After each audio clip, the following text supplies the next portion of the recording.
Total मिलाकर हम लोग को ओवरऑल काफ़ी सारे चैप्टर्स कंपनीज एक्ट में देखने के हैं।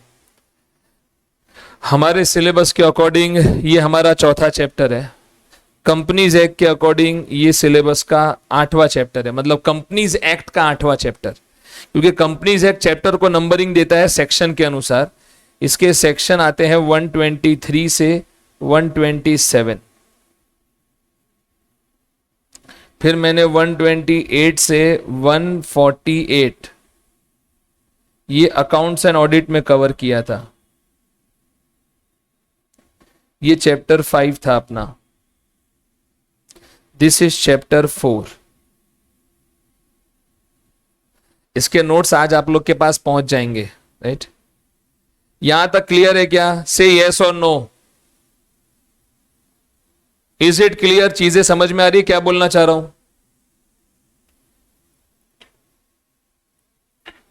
कुछ भी डाउट है तो आप मेरे को बताइएगा, एनीथिंग दैट यू हैव, ठीक है? अभी मैं चैप्टर नंबर 4 पे हूं। चैप्टर नंबर 4 आपको ऐसे दिखेगा, सर 5 ही तो सेक्शन है। ये 5 सेक्शन में जब जब अमेंडमेंट आया है साहब, वो 3 सेक्शन थे डिपॉजिट के, 73, 74, फिर 75 तो हट गया था, 76 और 76 से, पर फिर भी उसमें टाइम लगा, राइट? ये चैप्टर भी है, सिंपल है, मैं ये नहीं बोलूंगा सिंपल नहीं है, पर हाँ बहुत कॉम्प्लिकेटेड नहीं है, पर प्रोविजंस ध्यान रखने पड़ते हैं। अब डिविडेंड सिंपल सा है, कंपनी देती है डिविडेंड, कंपनी देती है और शेयर होल्डर्स को देती है।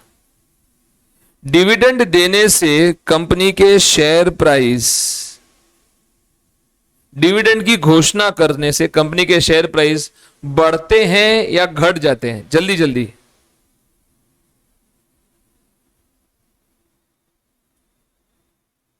कंपनी के शेयर प्राइस बढ़ते हैं या घट जाते हैं?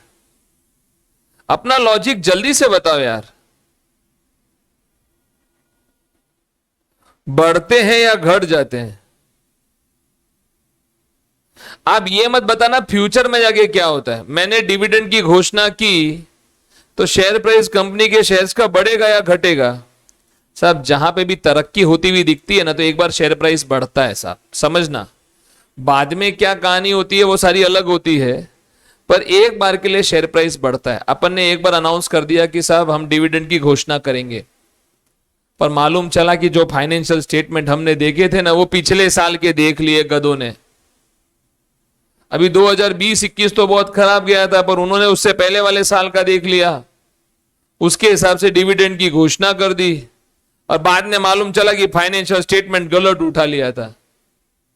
तो वो लोग अब बोलना चाह रहे हैं कि साहब वी सिंसियरली अपोलोजाइज, पर जो हमने डिविडेंड की घोषणा की थी हम वो डिविडेंड नहीं दे पाएंगे। एक्चुअल में कंपनी सेक्रेटरी से गलती हो गई और उसने हमें गलत फाइनेंशियल स्टेटमेंट दे दिया। सो हम देश की जनता से माफी चाहते हैं, राइट? और जो उसने अब घोषणा किया था अब वो कैंसिल करना चाहता है। तो सवाल है, dividend once declared, can it be cancelled और it can not be cancelled?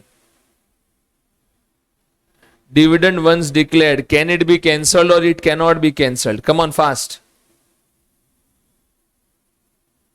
नहीं, अरे भाई मैडम आप समझे नहीं खुशबू जी, मतलब गलती हो गई साहब, मतलब हम कह रहे हैं फाइनेंशियल स्टेटमेंट गलत देख लिया साहब, सॉरी।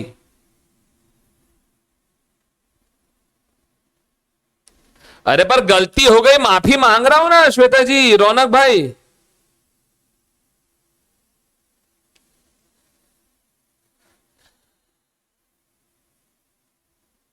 आयुष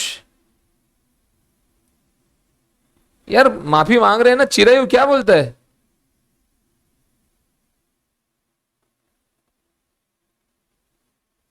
साहब ये गलती नहीं, ये कांड है, याद रखना। Dividend once declared, it can not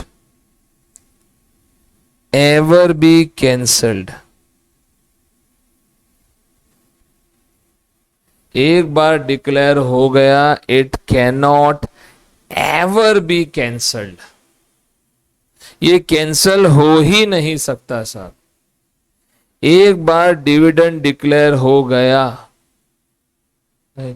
आपने गलती की नहीं गलती की, अच्छा किया बुरा किया, उससे कोई मतलब ही नहीं है।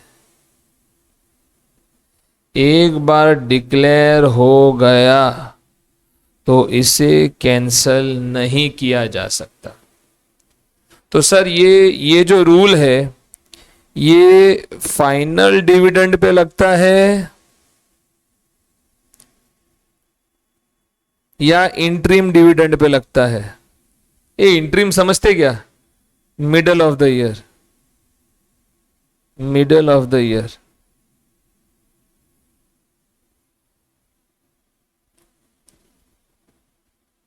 ये फाइनल पे लगता है या मिडल इंटरिम पे लगता है? पर कहीं पे भी इंटरिम लिखा ही नहीं है, लॉ ने लिखा नहीं है कहीं पे भी इंटरिम। इंटरिम कहीं पे भी स्पेसिफाई नहीं किया है। मैं बताना चाहता हूं लॉ के लोगों को, they have not specified anywhere.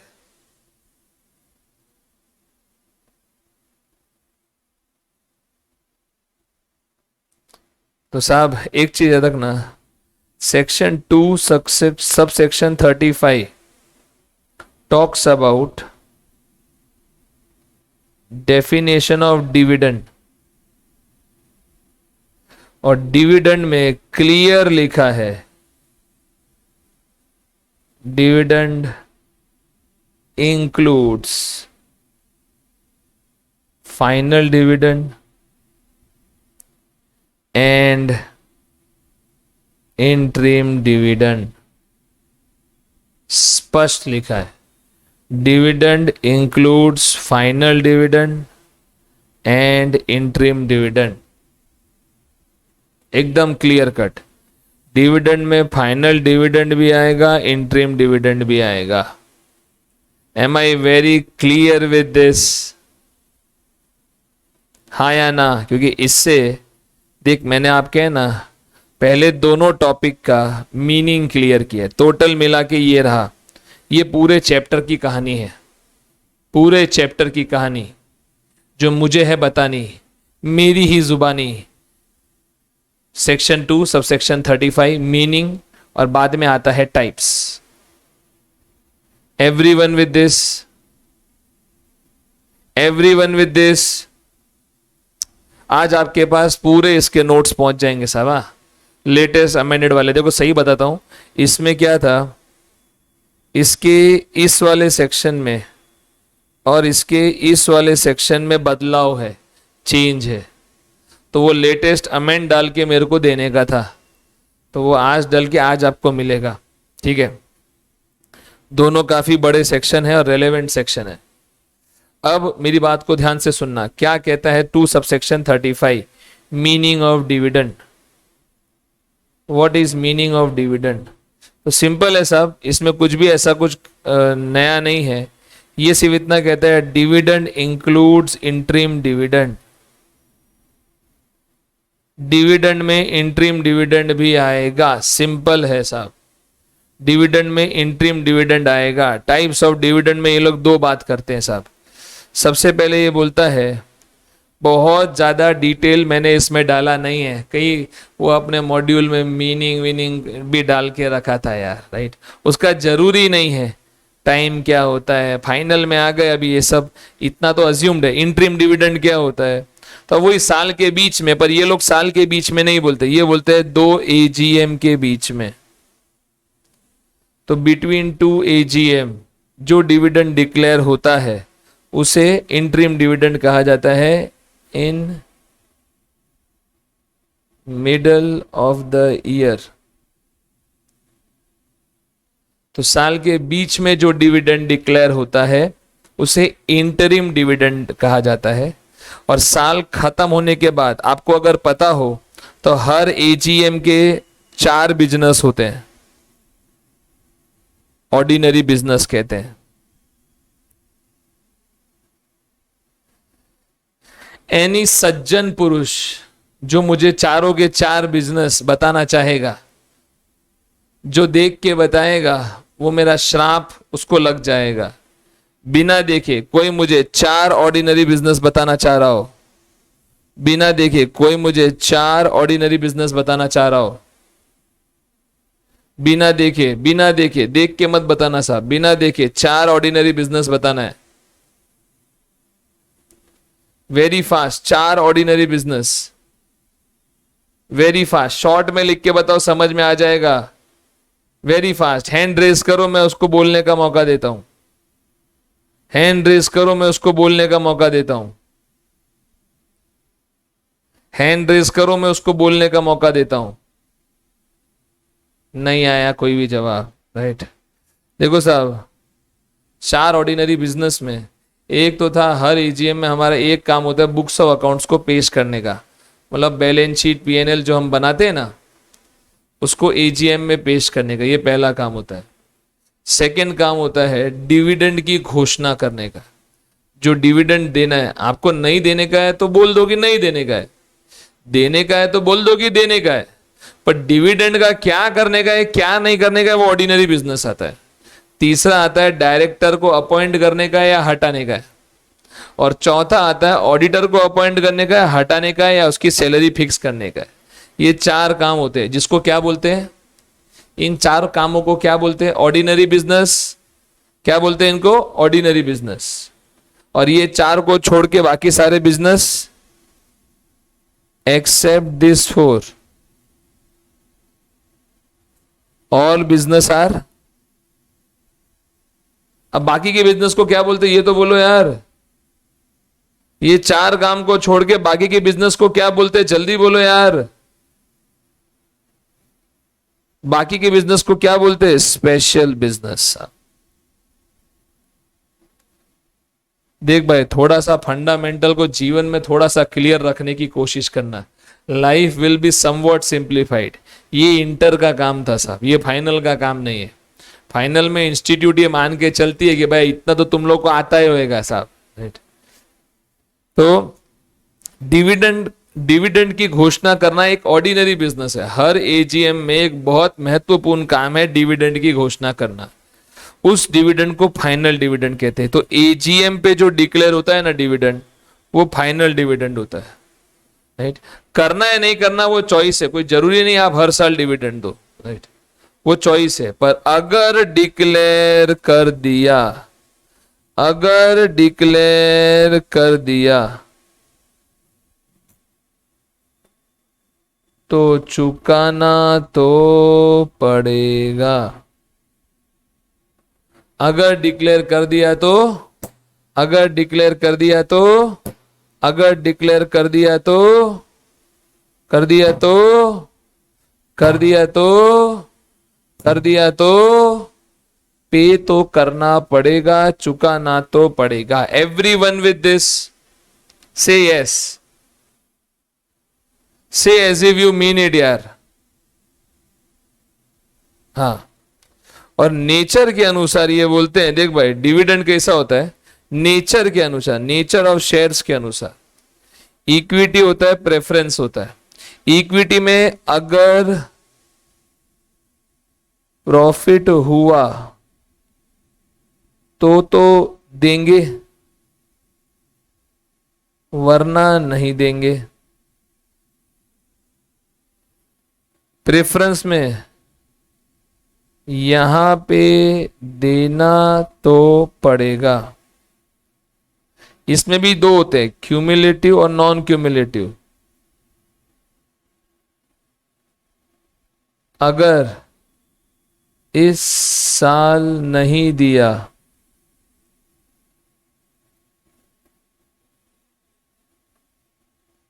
तो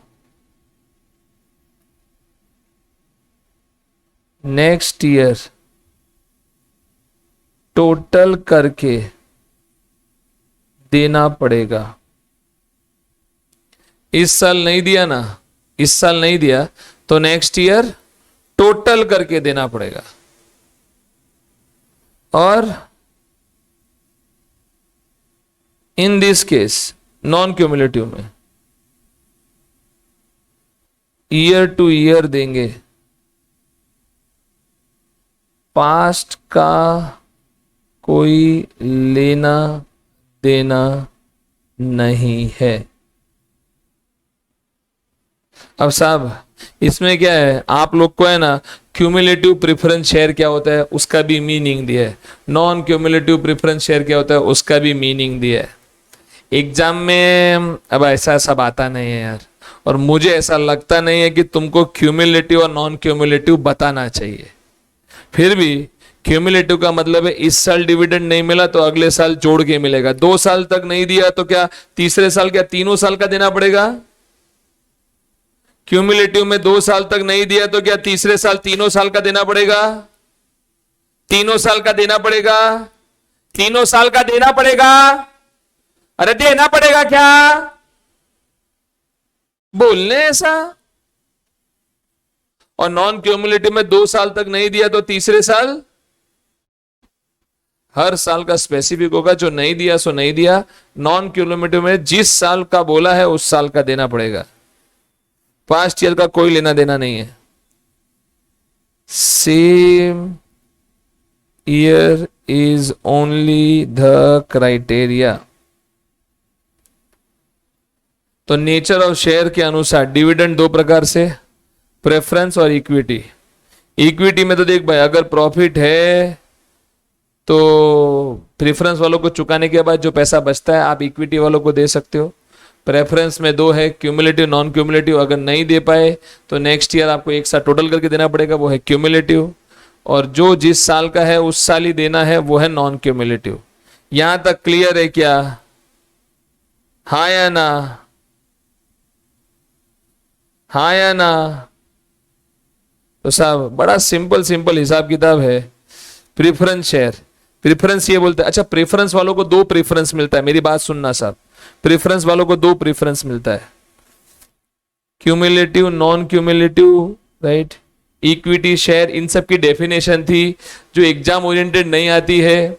तुम अब फाउंडेशन और अकाउंट्स के ऊपर निकल चुके हो, फाइनल में आ गए हो, दिया हुआ था पर मैंने इधर डाला नहीं है, उसको ध्यान में रखना। प्रेफरेंस वालों को 2 प्रेफरेंस मिलता है, एक तो डिविडेंड पहले मिलेगा और दूसरा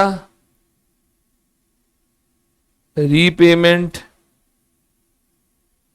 पहले होगा। ये किसके पहले की बात हो रही है, इक्विटी वालों के, इक्विटी वालों से। Am I very clear with this, right.